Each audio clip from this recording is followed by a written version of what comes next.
everybody. Thank you for joining us, and welcome to the very first episode of Foregen's video podcast series. Our goal is to bring you hope for tomorrow, the latest and greatest in intactivism and regenerative medicine, stories from Foregen supporters just like you, and a 100% fully regenerated foreskin, sooner than you may think. I'm your host, Jordan Arel, and joining us today is super intactivist Foregen supporter Jessica Rigdon. Jessica is an ethical registered nurse, proud mother of two, including a beautiful intact baby boy, and an inspiring intactivist in her own right. So welcome, Jessica. It's great to have you on the show. Thank you for having me. Jessica, I want to start today with one of my favorite intactivist stories, the story of you finding out the truth about circumcision, subsequently plunging into the rabbit hole of intactivism, and the amazing heroism and courage it took you to stand up and protect your son. So tell us, how did this all start? Well, it first started back in nursing clinicals when I was an LPN student. I was a very eager nursing student, and they asked us if we wanted to see a circumcision. And at the time, I didn't know what this was, but being an eager nursing student, I joyfully accepted. And I walked into a very tiny room where I saw what I now know it as a circumstraint, which is a restraint board that they strap the infant to and restrain his arms and legs to. And they gave him the sugar water pacifier, and he was started to cry a little bit. And they started to inject his genitals with lidocaine, a numbing agent, and almost immediately started cutting and clamping on him. And it was apparent that it was excruciating for him. I mean, his screams were just not of this earth. And I found myself with my heart in my stomach, and I found myself getting very physically ill. And I asked the physician, why it's necessary and why it's done, and he proceeded to tell me. So I vomited after the procedure, and I tried not to think about it afterwards. And I didn't think about it afterwards until I was about 7 months pregnant with my own son. And my sister-in-law had actually shared a photo on Facebook of a bloody diaper. And I instantly thought of that boy. And so down the rabbit hole I went, and I started researching night and day. I mean, it was all I thought about. And I remember crying multiple times. I actually, watched the procedure videos of it thinking, well, maybe it's done differently other places. And come to find out, it's definitely not. And so I brought it to my husband's attention. I asked him what he thought about circumcision. And his response was, oh, he's getting cut. And I just was taken aback. It was like I didn't have a say in it at all. He didn't even ask what I thought about it. And so I researched some more, and I brought it to his attention again a couple weeks later, and I got the same exact response. And I then told him that this is something I don't think I want for my son. And he instantly got very, very angry, started yelling at me, cussing at me, calling me names. He threatened divorce. This was a man that had never even raised his voice to me in the past. And I finally just grew a spine, and I put my foot down, and I said, this is not happening to our son, and that's final. And he threw somewhat of a fit, and we didn't talk for a little while, and my son was born. And as soon as they laid my son on my chest, he instantly started bawling and crying, telling me how much he loves us and how perfect he is, and that he's going to protect him and not let anybody hurt him. It was like his daddy instincts just kicked in, and he finally just realized he's perfect. I really love the ending of that story. It's such relief every time I hear it. I've just heard two stories where parents don't see the procedure and how excruciatingly painful it is, or they don't get the information on how essential foreskin is, and they only find out the truth about circumcision later when it's already too late. So it's very lucky, and you are very brave. So Jessica, You are now one of many of the intactivists in this movement which is exploding across our country. But for those of our audience who have never heard this term before, what is intactivism? And why are you and a growing number of people so passionate about it? Well, the other term for intactivism is just a human rights activist. And there's nothing more important than protecting a child from harm. And even though we've been led to believe that circumcision is harmless, studies show that it is indeed harmful. Um, it's important because, everybody should have rights over their own body, not just females. Males, females, and intersex should have rights over their body. The purpose of intactivism is to save the future sons, the future generations of this violation done to them without their consent, and just educate parents about the functions of the foreskin. Absolutely. Foregen believes every man deserves the right to choose to keep his whole body, and through regenerative medicine, we seek to reclaim that genital autonomy that is rightfully ours and reverse the damage of circumcision. Intactivists, as you say, seek to prevent this harm from happening to future babies in the first place. So, of course, what is most essential for both of these causes to succeed is that we all share this information so everyone can learn the truth about human foreskin. So let's dig a little deeper into that information to understand why this is so significant. What is foreskin? What are its components, its functions? And why is it that so many men are standing up to say, I want my foreskin back? Well, the foreskin is a protective and a sexual organ. In infancy, the foreskin is sealed to the head of the penis. It's fused in a way much like your fingernails are to the nail beds. And it's sealed that way for the protection of the boy from infections or other contaminants. And the foreskin contains thousands of fine touch nerve endings. It actually contains more than the female clitoris.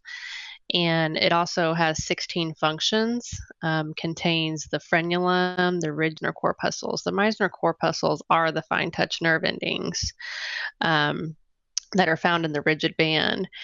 The rigid band condoms actually try to mimic this in the ribbed for her pleasure condoms.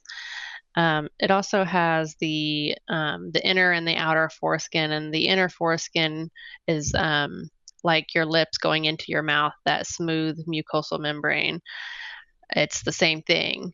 The foreskin acts as a rolling bearing during sex, preventing pain and dryness, irritation. The foreskin actually allows the man's erection to reach its full potential, preventing him from having a hairy shaft. A lot of circumcised men have that issue. It also creates a seal around the vaginal opening to keep that lubrication in.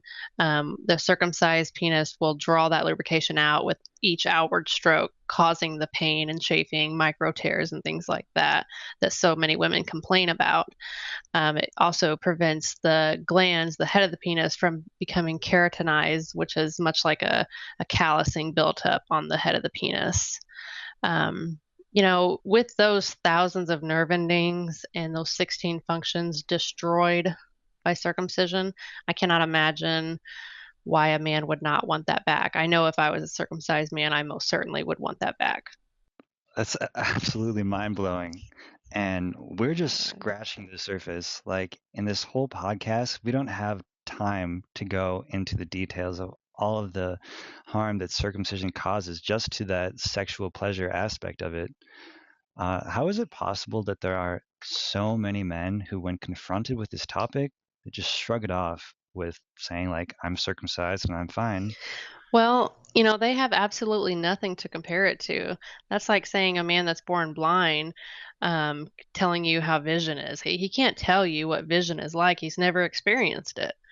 And as far as, I'm circumcised and I'm fine, we should want more, for ourselves than I'm fine. We should want extraordinary. Right. And it's like, even if numerous studies have proven that the foreskin is the most sensitive part of your penis, you can't miss it if you've never experienced it firsthand. Plus, you've been told this myth that evolution and or God just messed up and it was a useless flap of skin.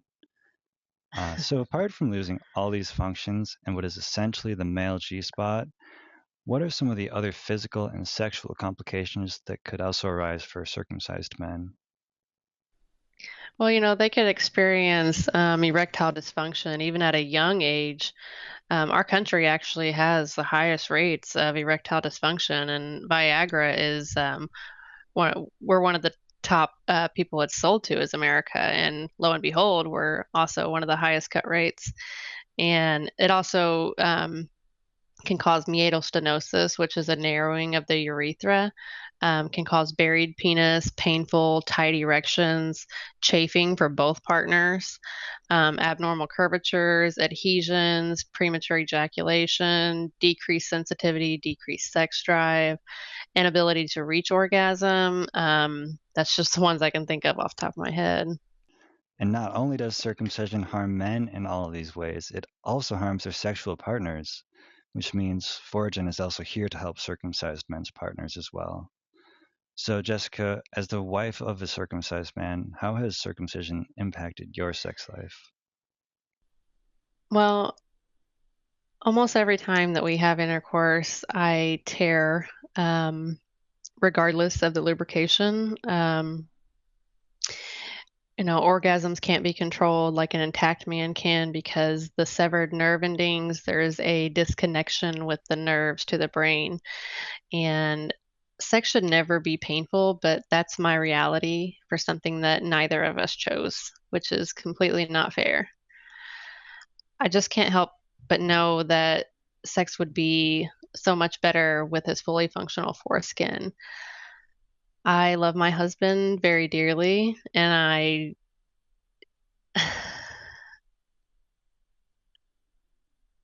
sorry. I just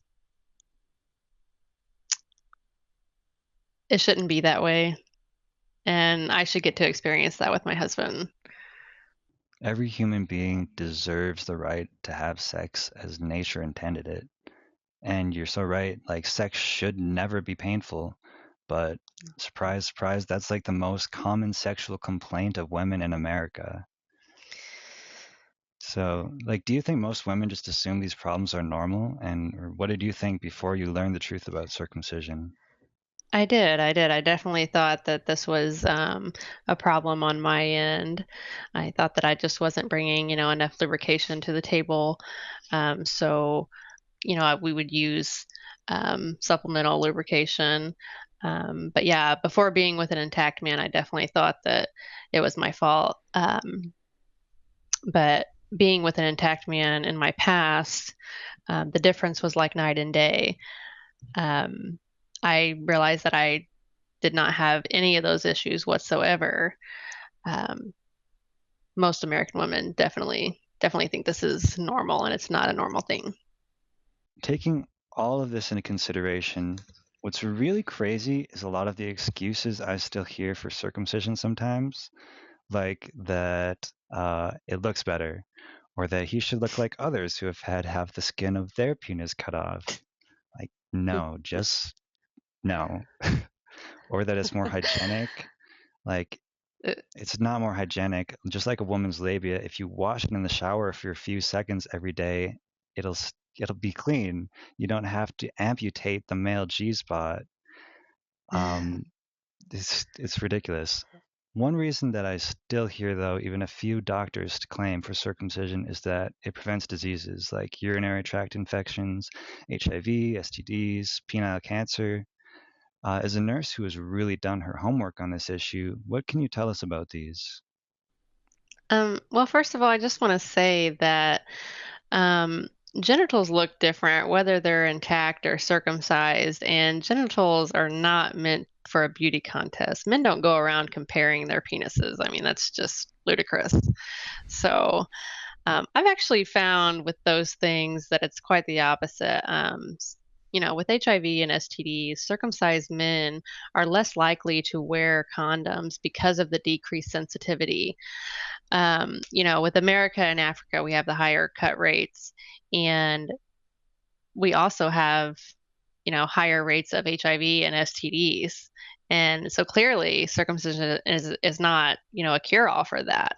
As far as the penile cancer, a man has a greater chance of getting breast cancer than ever getting penile cancer, whether he's intact or circumcised. And the American Cancer Society actually rejects that claim. They do not support that whatsoever. And UTIs, they're less than 1% for an intact or a circumcised man. So women, they actually have like 10 times higher rates of UTIs, and we don't cut off parts of our genitals because of that. We just use antibiotics. The reason that circumcision actually started 150 years ago in the United States wasn't for medical reasons, but as an outspoken attempt to cripple male sexuality and discourage masturbation that was later justified with medical reasons. And today we're more accepting of sex, so circumcision seems to continue more out of ignorance than sexual repression. As a medical professional, we would expect that you might have been well educated about the foreskin, being such an essential element of male sexual anatomy. So, what did they actually teach you, or fail to teach you about the foreskin in nursing school? Well, honestly, they didn't teach us hardly anything about the foreskin. The only thing they did teach us was that in an elderly, intact man, that we were to pull back the foreskin and wash with soap and water, which is incorrect. You don't use soap on the man's head of the penis or under the foreskin. That would be like putting soap inside your eyeballs or inside the woman's vagina. It would cause the pH system to be thrown off, and that would actually cause an infection. We did not learn how to clean an intact infant or child. We didn't learn the functions of the foreskin. We didn't learn how many nerve endings there is. I had to find all that through my own research. It's like a whole body part has basically been censored from the American medical literature. You mentioned not learning how to clean an intact child as one of those things, and many doctors and thus parents are dangerously misinformed about this issue. What is proper intact care, and why is it so essential to know this? Proper intact care is incredibly easy. You don't do anything. You don't pull back the foreskin of the child ever. The only person that is ever to manipulate the foreskin is the boy himself. Not even a doctor should be manipulating his foreskin. It's imperative that you don't pull that back because, like I said, it's fused to the head of the penis, much like fingernails to the nail bed. So imagine pulling that back and washing with soap and water. You're going to cause tears and infection and pain. It's just very unnecessary and very damaging. And that's where a lot of these myths arise. Wow, that's so important to know. Let's hope that all of our medical professionals learn this knowledge soon, and let's do what we can to keep on spreading that information so that we stop retracting foreskin and harming these boys needlessly. Yes. So, Jessica, as a geriatric nurse, you have worked with the elderly on a daily basis for nearly 10 years. Do your intact male clients ever have any problems with their foreskins? In my almost decade working with the elderly, I have never had not one issue with any of my intact elderly men. And honestly, I've had actually the opposite happen. I've had circumcised men with meatal stenosis to the point where they needed a suprapubic catheter, which is a surgical placement of a Foley catheter through their lower abdominal wall. Um, my circumcised men, they get urinary tract infections and we give them antibiotics. I don't think, oh, I'm just, going to sign them up for total penile amputation. And my elderly women get urinary tract infections and, we give them antibiotics. We don't cut parts off of them either. Wow, well, I'm really glad to hear that antibiotics rather than amputation are your first line of treatment for infections. It's very smart, and I hope that the field of pediatrics catches up with this revelation very soon. Uh, at least the American Medical Association does seem to be catching up with this. Last month alone, they published not one, but two articles attacking infant circumcision. Would you describe these articles for us and explain what this means for the intactivist movement? Yeah, the American Medical Association, the Journal of Ethics, published a few articles that stated that removing the foreskin from a child it actually causes injury related to the nerve and function loss, and that it's non-therapeutic. There's no problem with it, um, so therefore that makes it unethical to remove it from an unconsenting minor. They also stated that the decision should be left to the boy himself when he reaches proper age. And it's wonderful that the American Medical Association is saying this because, you know, not one medical organization on the face of this planet recommends routine infant circumcision. So it's really wonderful that the American Medical Association is taking a stand for what's right. That is wonderful. I mean, it seems like it should be really obvious that non-therapeutic genital cutting of an infant is wrong, but it's really wonderful to see that Americans are finally realizing that this is a violation of human rights. Perhaps as a medical professional, you could further shed some light on which exactly medical ethical codes circumcision violates. It violates bodily autonomy. It violates the major tenet of medicine first, do no harm, and do unto others that you would have done to you. No doctor would want this done to him or her without their consent. Consent is key here. The the person itself is not consenting to this procedure. Um, Again, it's non-therapeutic, so that's making it clearly unethical. So basically, circumcision is clearly a violation of medical ethics. It is unspeakably damaging, physically and sexually. It violates the man's rights to his own body. It is excruciatingly painful for the baby, and it has no medical benefits. What I can't seem to wrap my head around is why does this practice continue when it is so clearly wrong? Well, it's a multi-billion dollar industry, and most people don't know this, but each circumcision performed can cost anywhere from $200 to $500, and that price can vary.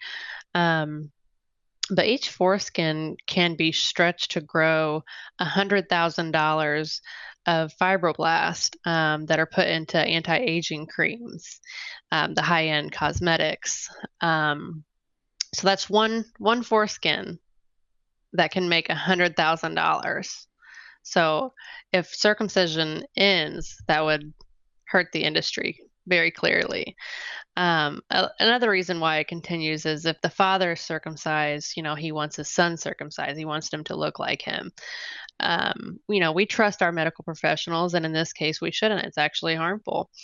Um, Circumcision of an infant is medical fraud, and parents are trusting them, and it's been removed from the American textbooks. Other countries look at us in horror when they find out what we've done to our sons. It's barbaric. Um, those doctors doing it, they are likely cut themselves because, back then the rates were a lot higher. Thankfully, the rates are plummeting every single year because parents are finding out the truth. Um, they firmly believe, what was done to them was some sort of enhancement because it was, built into their brain. All these myths, and it's just so ingrained into our culture. You know, as nice as having no wrinkles and appearing forever young sounds, I think I'd rather keep my whole penis. So, what about the doctors, nurses, and other medical professionals who are finally waking up to this, who want to do what is right? What role can they play in the intactivist movement? Well, nurses and physicians can become conscientious objectors. They can refuse to assist or even perform this procedure, and they will not be reprimanded for it. A lot of them don't know that, but they can, and many are starting to. If we all refused, it would stop tomorrow. If it was done out in the hallways, it would stop tomorrow. As a doctor, you never want to admit that you harmed a child. It's the same thing for a parent. You don't want to admit that you harmed your own child. And as medical professionals, we're always learning and improving our practices, and this is no different. I know there's a lot of arrogant doctors out there, and I think that that's why that this is going to have to be made illegal because of the profiting scheme. Well, it makes me so happy to see at least some medical professionals like you are starting to stand up for what is right. Most intactivists I've actually met aren't doctors or nurses, but instead are simply everyday, ordinary people, really anyone who believes that every human being deserves the right to intact genitals and does something about it. Intactivists, of course, share the truth about foreskin to end circumcision, and foreskin or Foregen shares the truth about foreskin to gain the support that we need to help those already circumcised. But for both, finding ways to spread the word about this problem is absolutely essential so we can finally come to a solution.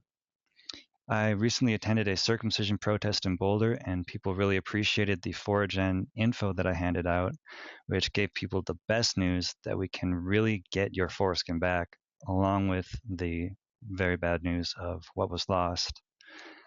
Quite awesomely, you really stepped it up and actually put together a circumcision protest recently. Uh, how did you do this, and what was the experience like for you? Well, I just made an event on Facebook, and I have several friends and family that got together, and we just showed up. We had about 10 of us outside my local hospital.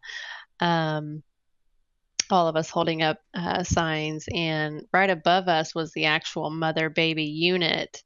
And there was actually a few moms standing there giving us a thumbs up. Hopefully they had baby boys.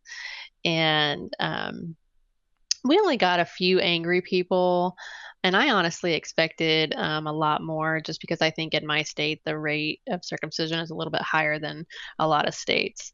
Um, but overall, we gained a lot of support. What an empowering experience. And from what you've told me, you're also not going to stop protesting anytime soon. So tell us more about that. No, not at all. I'm actually next weekend going to Chicago to the American Academy of Pediatrics, their annual convention there, and I'm going to be meeting the bloodstained men and their friends, as well as regret parents. And regret parents are, parents that just regret their decision in circumcising their son, and they found out the truth too late. Um, but yeah, it's going to be really big this year. And I also put together a protest for the town over, which is a little bit bigger of a town than I protested in the last one, and that's going to be this October. I plan to attend the American Academy of Pediatrics and the ACOG convention every year from here on out, hopefully. It's incredible. It's so inspiring to see people like you, like so passionate about this movement and willing to do whatever it takes for intactivism to succeed. I wish you the best of luck in all of these future events. Another thing that has really supercharged this movement is a brand spanking new invention that some kids are calling the World Wide Web, or interweb for short. So it's easier than ever before to access information on foreskin, share the truth about circumcision, and organize and gather support for both a company like Foregen as well as for the intactivist movement. One such internet platform you utilize for intactivism is Facebook. Could you tell us a little bit more about this? Yeah, sometimes I post about it on my own personal Facebook, but often I'll find public postings about circumcision, and I will leave evidence-based research there in the comments. And some people will reply and, ask for more information or give me their concerns, and I'll address them. Um, but yeah, it's just spreading so quickly through Facebook and other social media. It literally takes 5 minutes to learn the truth, so it's out there. Brilliant. There's like so many simple, easy ways that you can share this info which can change a life. Uh, I personally am a scaredy cat. I prefer to anonymously leave foraging info packets or cards just about anywhere in public restrooms, university campuses, under windshield wipers. Can you tell Mhm. us any other ways that you like to share information with people? Yeah, I like to leave info cards or hand them out to expectant mothers. I purchased those from savingsons.org. And I will leave them in mostly like baby pertaining places, but sometimes just randomly anywhere in public. And I also have a couple T-shirts that I wear out in public. One of the shirts I have, it says "His body, his choice. Say no to circumcision." Another one I have that says "Circumcision. The more you know, the more you're against it." It gets a lot of people staring and really gets them thinking. And recently, I printed out copies of the American Medical Association, those articles that were published last month, and I sent them out to my local pediatricians and hospitals to their ethics department. Um, but then I found that I could, send more by email. So I started doing that to other pediatricians, OBGYNs, and hospitals in the rest of my state, sending that to their ethics department or compliance department and, attaching a note saying who I am and um, what I stand for and why. Awesome. I love that. I really admire the initiative you take on this. Just like small, simple actions, but it's so powerful and you can make a real difference. So many people just haven't heard this message yet, and often all it takes is one person, just one person saying something different, and that person might start questioning circumcision and start doing their own research, and that can be enough. It's kind of like that Margaret Mead quote: "Never doubt that a small group of thoughtful, committed citizens can change the world. Indeed, it's the only thing that ever has." And Certainly. we're those people. Yes. One challenge is that circumcision can be a touchy, even painful subject for some people. Have you ever felt nervous about spreading info? And if so, how do you deal with this? Yeah, at first I was very hesitant. I didn't want to offend, parents that have chosen that in the past. But, I quickly got over it when I realized just how big the issue really is. I'm not out there to hurt people's feelings. I'm out there to protect, children from unnecessary genital cutting. It hurts a child much more than it hurts a grown adult's feelings. So, I mean, and if it hurts their feelings, maybe deep down they know that it's not right. Right, that makes sense. And I mean, the cost of not letting people know is that it will just keep happening. If circumcision is going to stop and Foregen is going to develop a solution, people just need to know the truth. And there's no question that people are constantly learning more about this issue and fast. But for those people who deeply care about this and want to end circumcision now or get their foreskins back even more quickly, do you have any final tips on effectively sharing info on circumcision and foreskin? Yeah, I think being gentle is key when you're giving this educational material to parents because it is so ingrained in our culture. We all want what's best for our children. And, usually just giving the factual information to parents that just don't know is usually enough for those sane and logical parents. Right. If they're intelligent and open minded enough to hear, they're going to hear it. All you need to do is speak up gently, firmly. Um, so, Jessica, one final question I like to ask, just because it's really fun, is how many babies do you think you have saved from being circumcised through protesting, family and friends, Facebook and Activism, or any other methods? Well, with all those methods, probably well into the hundreds. It could be possibly in the thousands. I stopped counting after 30. So, yeah. In just like a year and a half, it's absolutely astounding just like how much difference one person can make just by sharing a little information. How amazing does it feel each time that you can make such a difference for a boy? This like incredible gift that will be with him for the rest of his life. It's amazing. I mean, it's like being on cloud nine, just knowing that that boy is going to be protected and respected. I mean, his rights were, given to him, is granted to him. That there's no greater feeling than that, honestly. Yes. And as amazing as it feels for you, it's going to feel even more amazing for him. I So, bet. do you have anything else you would like to say to people who are still on the fence about all of this? I do. Um, I want you to imagine someone taking your infant daughter and taking her down the hallway and strapping her down to a cold board and restraining her arms and her legs, and then taking an instrument and penetrating her genitals, and then slicing away parts of her genitals while she was awake and could feel it. Would you feel differently? Then you find out years down the road that, something, came out like the regenerative medicine and could replace those things. How would that make you feel?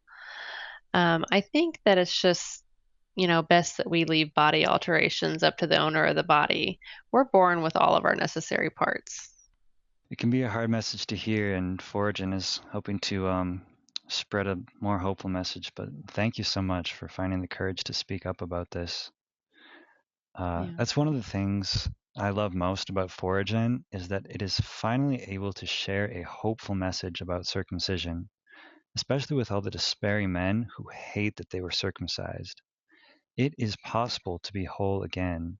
Now, I'd say it's only a matter of time. And I think that this is also really great for the intactivists too. When we can finally declare we have a procedure that will return you to your natural sexual state, dramatically improve your sex life, and make you feel really good in ways you didn't even know you could feel really good. As foreskin regeneration is becoming reality and people no longer have to be afraid of the truth about circumcision, I think this is going to spread like wildfire. As an intactivist, how do you think that Foregen will affect the intactivist movement by achieving foreskin regeneration? Oh, it's going to have a huge effect. I mean, everybody's excited about other body parts that are um, regenerated by regenerative medicine. And when this comes out, it's going to be like a light bulb for people like, oh my gosh, men actually want this back. It's going to get their wheels turning and then they'll start their research. Millions of men are already currently restoring what they can of their foreskin. They can't get it all back by restoring, but they can get some back. Um, they hopefully, Foregen, that's what they're trying to do is get absolutely everything back, the nerve endings and all the functions. That's not including, the men that's not started restoring or they're waiting for Foregen. So yeah, my husband seems like he might be interested, but it's his body, his choice. So Absolutely. Should be for every man, and that's what Foregen is here to achieve. Uh, it has taken Foregen several years to get to this point, set up its infrastructure, find the right scientists and lab space, successfully complete this first step in scientific research, which is decellularizing bull foreskins. For me, it's exhilarating to see Foregen's progress accelerating so much in the past few months, gaining many new supporters through Pride events, reaching new monthly donation records, giving more updates than ever before, expanding their social media presence, starting a podcast, and Foregen is Foregen is about to publish the results of its second research experiment, decellularization of the human foreskin. As icing on the cake, with proper funding, Foregen's anticipated date for clinical trials are tentatively projected for 2019. I'm going to pee my pants, and not just because I drank too much green tea. So, Jessica, imagine it is the year 2021, and Foregen has just made available its revolutionary procedure for the first time in human history, full regeneration of the male foreskin. How do you feel, and what are you most excited for about this moment? Just very excited that circumcised men that's never experienced all those nerve endings and all those functions to finally feel it for the first time. Um, as well as their partners feeling it. Um, I got to experience that, and I think that every man and woman should get to experience that. Absolutely. I can't wait. Cool. Well, thank you so much for being our very first guest on the show and for all the work that you do to raise awareness of the truth about circumcision, to protect boys and men, and finally get the support needed to achieve a solution for everybody affected. It's truly been a pleasure having you on the show today. Thank you so much, Jordan. As a nurse, I feel like it's my duty to advocate for the voiceless, and it's really been a pleasure talking with you. Thank you so much. Before we end, I'd also love to give a special shout out to all of Foregen's supporters and volunteers. Your time, donations, and hard work are absolutely invaluable to making Foregen a success. Thank you for helping us to help you. And if you believe that an intact body should be a human right and want this cause to succeed as much as I do, please make sure that you share this information or share this video so that everybody can wake up to this truth and we can work together to make this thing a reality. Thank you, everyone, for joining us for the first episode of Foregen's video podcast series. I'm your host, Jordan Arel, and we'll see you next time.